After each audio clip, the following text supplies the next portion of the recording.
Hey everybody, Bob Babbitt here. This is Breakfast with Bob, Nice, France edition. We are brought to you by Velofix, Polar, UCAN, Premium Plus Sports Travel, La Siecle Restaurant at Hotel West End, and our guest, she's been 5th and 7th at the Ironman World Championship, Kaisa, Sali. Kaisa, how are you? I'm good, thanks. How are you, Bob? I am spectacular, and the smile, we chatted just before we started the interview.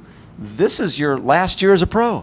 Yeah, that's the plan, that this will be my actually second last race as a pro, this World Champs here in Nice. So yeah, sometimes it's time to quit, and now I feel that I've been doing this sport for so long time that Yes. if I want to do something else in my life, so I want to leave a little bit of space for that too, even though I'm planning to live for like 120 years or so, but Yes, yeah. Still. Well, and so you've had such success in Kona, and you're going to finish it up going to Kona.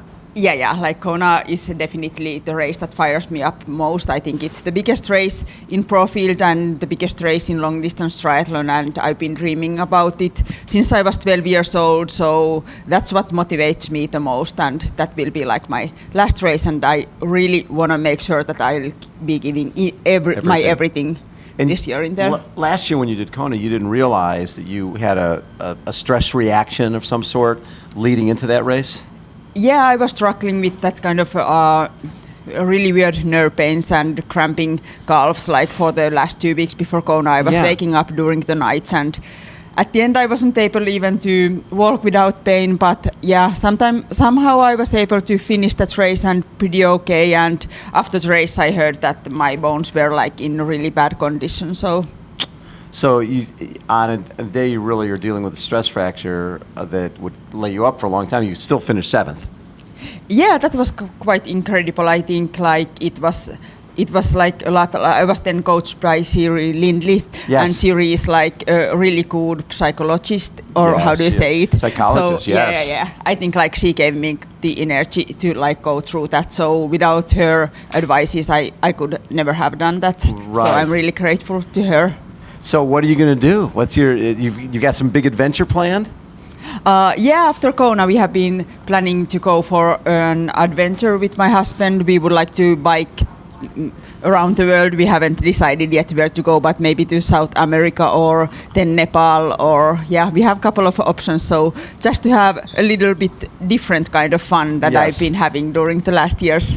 What I love with your story is you're talking about moving on from the sport of triathlon, but you were what, 12 years old when you first found this sport? Yeah. I was 12 when I first time did the 180K on a mountain bike, and since Pink then mountain bike, not just any mountain bike. Yeah, Little pink mountain bike. little pink mountain bike, Yes. really cute one.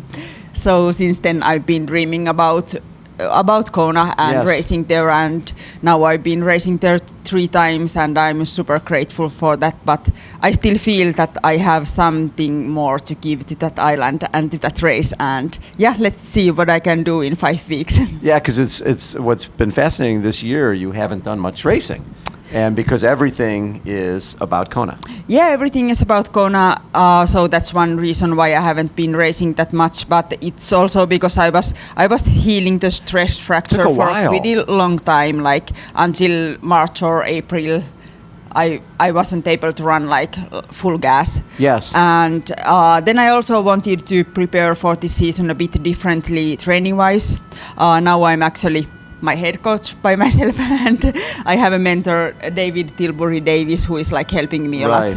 lot in planning the training and so. And then we wanted to like take a little bit more time for the basic training before racing, and Yes. just like to see if I can still take that little step forward at this age. And yeah. 38 years old, Yep. and you just finished up a month of basically Rocky Balboa training. Yeah. Where were you? Yeah, I was in Font-Romeu at the Pyrenees in France, and there's a kind of a old school where there are like super duper good facilities for training triathlon. Right. There's a 50-meter pool and everything, but the surroundings otherwise are kind of Rocky Balboa. When I was like starting the training at 6 a.m., I just went to through really long corridors totally dark Yes. to a gym where when you open up the door, it says like ba-bam, and then you try to find the lights and put your turbo there and start the training. I loved it.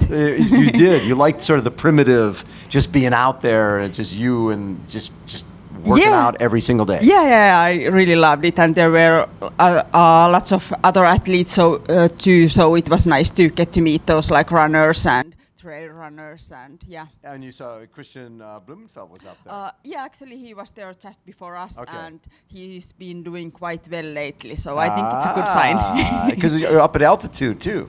Yeah, it's at 1,800 meters. Wow. Okay. Yeah, it's Does that really make beautiful.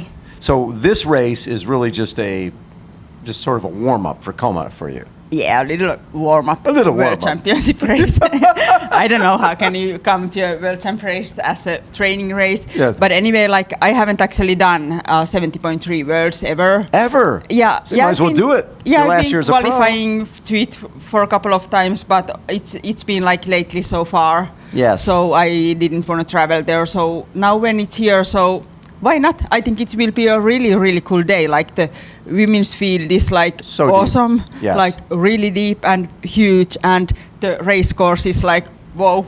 Have you ever seen a race course like this? Nope. I Yes. was just riding it this morning, and yeah, it's exciting. It's pretty fun, right? It will be a fun. lot of climbing and a long downhill. Yeah. With really, a lot of switchbacks. Yeah, really technical downhill. I still feel the curves in my bum. Yes. So do you still live by Sisu?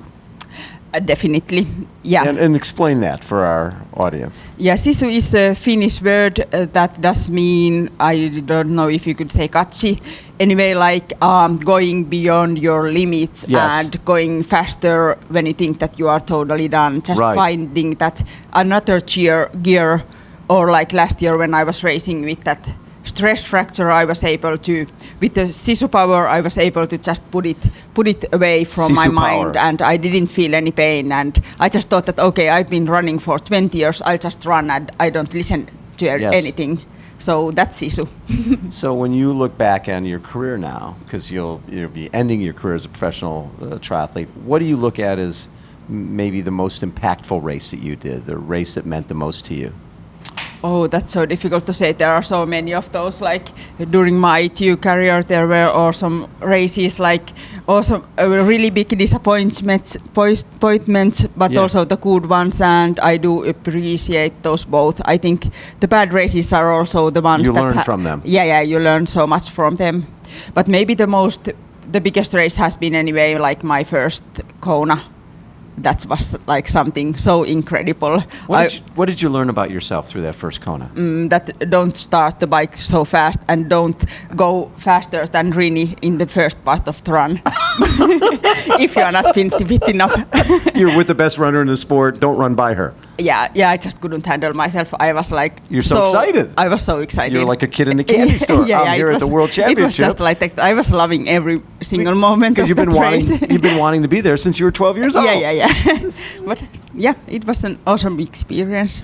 I can't even imagine. You watch the thing on television and you tell your dad, we have to do a 180K ride. And then on your little pink mountain bike, you do a 172K ride, finish at grandma's house, and like, Yeah. no, that's not enough. We need to do another 8K. No, of course. I was promised that we will be doing that 180K. 180. Yeah. And so you don't finish these races like 8 kilometers before the finish. Of course not.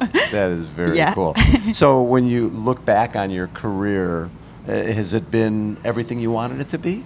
Yeah, I think it's been like more than I ever could have been imagined Yes. to have. So yeah, it's been awesome time. And from riding the course, is this different from any other bike course you've ever raced on? Yeah, definitely. I think like Selamse or might be a bit like this, or Yes. Wiesbaden was a Yes, technical Wiesbaden, one. yes.